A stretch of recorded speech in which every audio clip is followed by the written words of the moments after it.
My name's Don Freer, and I was a pilot with the 322nd Squadron of the 91st Bomb Group that was stationed at Bassingbourn, England in 1944.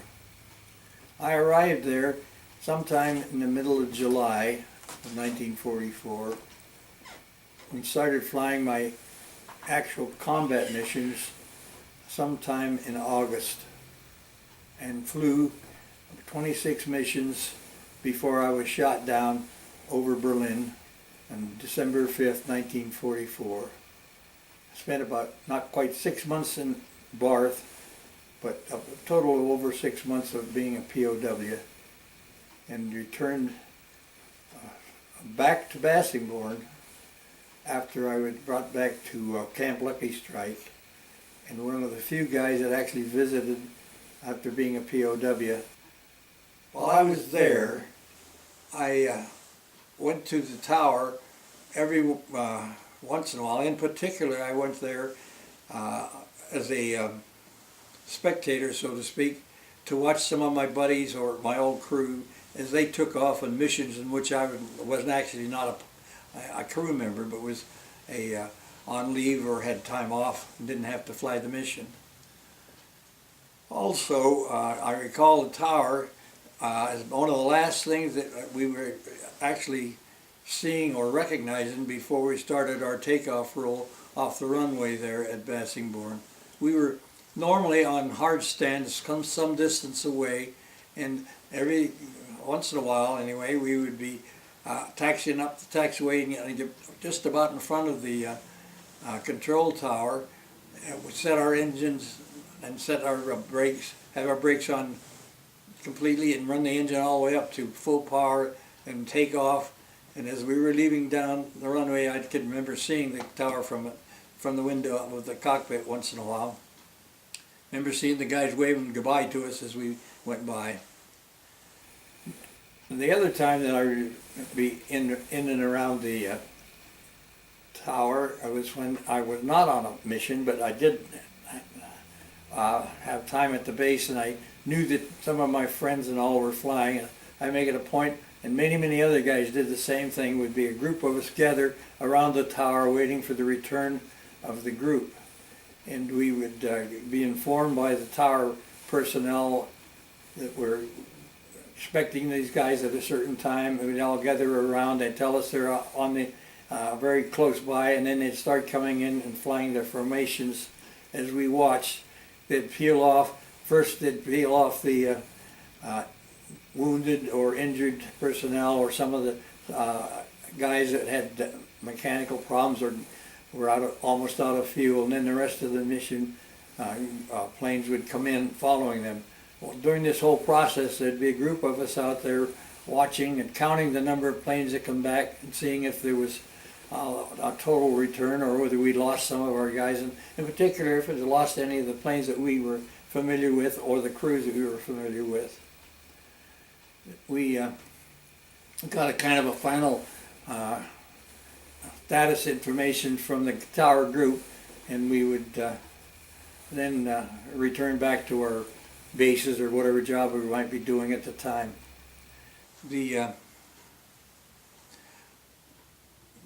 One of the interesting parts about it is, after I was a POW and was back into France, I had the opportunity to hitch a ride on a plane from Bassingbourn that was going back after it had dropped off some personnel there at Camp Lucky Strike.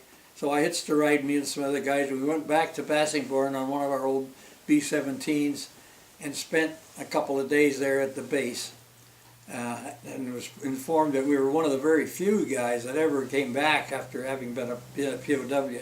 Of course, this would have been probably more than 6 months after I got shot down, but we did have the pleasure of getting back and seeing the base and getting actually some finance office help. They'd give us some money so we could do a few things before we got on a boat and went back home. The next time that I saw the tower and the base was back in the early 90s. The family including my son and my wife, came back and visited, and were permitted to enter into the base. And one of the things that highlights of the trip was to go to the tower and go through the tower, which had been turned over into basically a museum full of pictures and stories and memorabilia, is the language, of the guys that had been there. Out of curiosity sometimes, I was wondering, I saw a big old radio there in the museum, and it looked pretty much like the one that I had in my room at the BOQ, and it could have very well have been the one that I left behind when I got shot down, but I never will be sure. But there was a radio just like it that we used more or less to entertain each other. I used to listen to the Ohio State football games and things of this nature between missions. And we got a chance to not only do the tower, of course, but to see a lot of the other facilities, including the BOQ and all, while we were on that trip. But the real source of information regarding what had happened while I was there and right afterwards was at the museum. The rest of the facilities had been taken over by the RAF again, and really were not really much in the way of connected with the 8th Air Force period while we were there. So I really was glad to have someone go to the trouble of putting that all together in one place where we could really take a lot of this memory back with us that we'd had from our previous wartime experience. I've been to the base a few times since on tours, and we've gone through the same area, and I still bring back all those memories. I really do appreciate that, and I want to thank the guys that decided to make that into a museum for us old 8th Air Force vets. I think the younger generation can get a fairly good feel for what it was like around the base and actually occurred during some of the missions that we were on. And I hope that they can maintain the base, I mean not the base, but the tower and Tower Museum, so that future generations can make a fairly close relationship to all those things that happened during World War II in and around Bassingbourn.